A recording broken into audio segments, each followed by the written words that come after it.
श्रीमन्नारायण।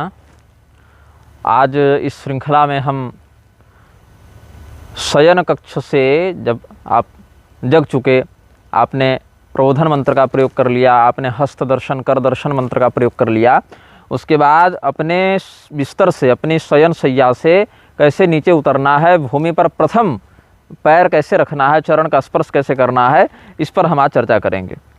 पृथ्वी देवी केवल कोई मिट्टी का टुकड़ा नहीं है, कोई खनिजों का संसाधनों का भंडार नहीं है, केवल इस ब्रह्मांड में विचरण करता हुआ कोई प्लेनेट नहीं है।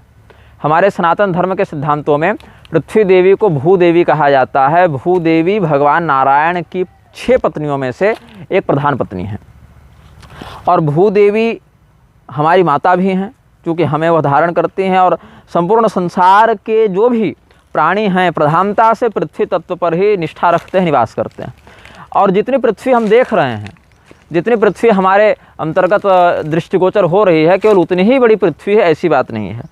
सनातन शास्त्रों के अनुसार कहते हैं कि जहाँ तक सूर्य और चंद्रमा का प्रकाश जाता हो वहाँ तक पृथ्वी की सीमा समझनी चाहिए। श्रीमद् भागवत महापुराण इत्यादि में ही जो भूगोल परिमाण दिया हुआ है, उसके आधार पर तात्विक दृष्टि से, दिव्य दृष्टि से जो लोग इस ब्रह्मांड के रहस्यों को जानने में समर्थ थे, ऐसे ऋषि महर्षियों ने पृथ्वी का परिमाण कितना बड़ा बताया। बोले कि जहाँ तक सूर्य और चंद्रमा का प्रकाश जाता हो वहाँ तक पृथ्वी है।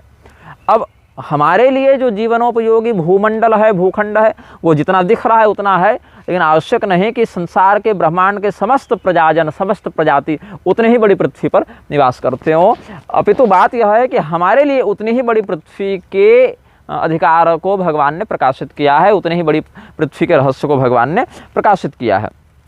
तो पृथ्वी देवी के ऊपर अपना हम पैर कैसे रख दें, क्योंकि इतनी दिव्य शक्ति हैं, पवित्र हैं, तो पृथ्वी के प्रति क्षमा प्रार्थना का यहाँ भाव रखना चाहिए।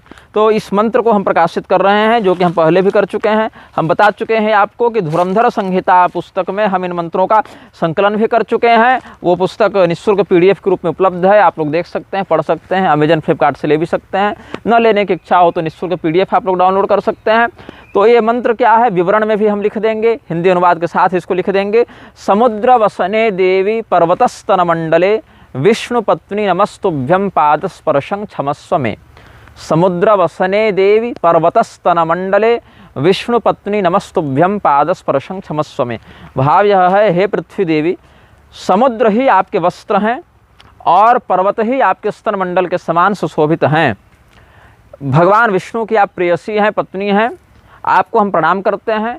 हम अपने चरणों के माध्यम से आपका जो स्पर्श करेंगे, चूँकि हम पृथ्वी पर खड़े रहकर ही कार्य करेंगे और पृथ्वी पर जब पैर पड़ेगा तो वो तो अपमान हो गया उनका, तो अपमान का दोष हमें न लगे, हम अपमान की भावना नहीं रखते हैं, अपितु अपने कर्तव्य को करने के लिए हम केवल आपके ऊपर अपना चरण रख रहे हैं। तो हमारे चरणों के स्पर्श से जो अपराध हो रहा हो उसको आप क्षमा करें, इस प्रकार से पृथ्वी देवी से प्रार्थना करनी है।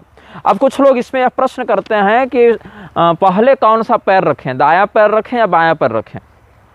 तो इसमें कोई निश्चित विधि वाक्य तो नहीं है हमारी दृष्टि में उपलब्ध, किंतु सामान्य दृष्टि से समझना चाहिए कि जिसके गोत्र का जो चरण हो प्रधानता से उसका प्रयोग करना चाहिए। कुछ व्यक्तियों के गोत्र के चरण में दक्षिण लिखा रहता है, कहीं वाम लिखा रहता है, तो जिनके गोत्र का चरण दक्षिण हो वो अपना दायां पैर पहले रखें, जिनके चरण गोत्र का चरण वाम हो वो बायां पैर पहले रखें। इस प्रकार से समझा जा सकता है, लेकिन ये भी कोई ठोस विधि वाक्य नहीं है कि ऐसा ही करना है।